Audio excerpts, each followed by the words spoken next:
The sea has inspired countless artists throughout the ages. So while we were here on the south coast, I wanted to meet one artist who has developed a very unusual technique for his beautiful contemporary works of art. Arbeid became fascinated with the works of 16th century marble fresco artists and over the years has experimented with their ancient methods to produce his own unique style. Wow, what a great workspace. I love your studio. And my eye is vying for attention of so many different paintings at once. I don't know what to look at, but we've singled out just a few. And let's start with this one. What's it called and what's it made of? It's a Florentine marble fresco.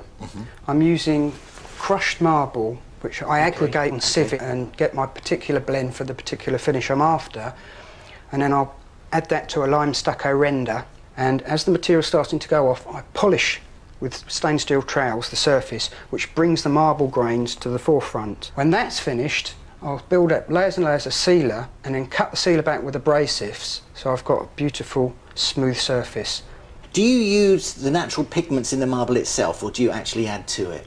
I try and use as little paint as possible and source actual earth pigments, granite, glass, iron ore, metal ore, to create the coloration rather than using a traditional pigment. I also like the idea that you, instead of squeezing a pigment out of a tube and using something micronized, changing the whole scale of pigment and using chunky material. I was going to say, my eye is being drawn to the bottom of the work here. I can see that's marble, and as it's moving down, it starts to undulate. It looks like you've taken layers away, but also added a lot. Then I start applying the fresco marble in a textured form.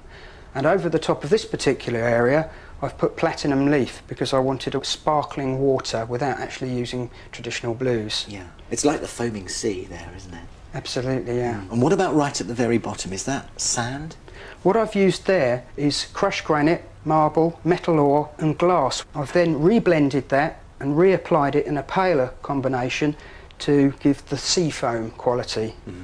Do you know, this is the first time I've ever seen anything like this in my life. How long did it take you to do? It took about 6 weeks to create this, so I can get really involved in it and let the colours and textures be absorbed into me and then back onto the piece again. At what stage do you know when you're actually happy and finished with it? You get to the stage where you have to stop and leave it for a few days, put it away, don't look at it, and then get it out and fresh and judge it with fresh eyes. Yeah. Can I look at this one as well? This was a very good day when I found this technique. What I used was crushed marble and I blended it with some other materials and whisked it, and it took on a very bubbly foam quality. And when I applied it and the bubbles burst, it translated into a corally foam, which is quite interesting considering it's a very, very hard material representing a very soft material. That's lovely, isn't it?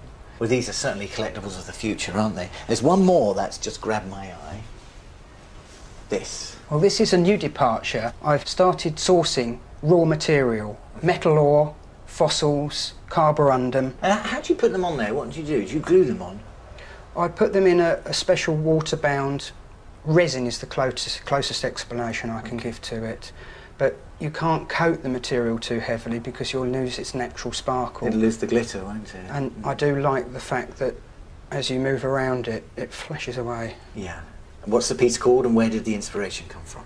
It's called The Journeyman, and it's hinting that this is possibly a planet and there's some kind of material leaving that and growing out into space. And that's a metaphor really for what we're all made of, or what permeates us all. The same one thing permeates everything on the planet and in the universe. And again, for the blue background, you've used your Florentine marble technique. That's correct. Where did you learn that, and where did that come from?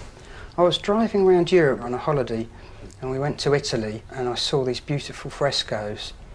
And that must have permeated at some level, because maybe 6 months later, the idea of reproducing those in a contemporary way started to bubble up. Yeah. And I investigated the materials, how they were blended, experimented, and just worked and worked ahead over the last 8 years to produce the techniques. So there's not a lot of people, I would imagine, that could do this. So is this like a secret that you've got now and you can sort of put it to a commercial use, do you think? Well, I just want to keep working and working, and people are either liking or disliking what I do and purchasing it or not. And let's hope they do. Adam, thank you very much. Thank you very much, It's been a Paul. real pleasure.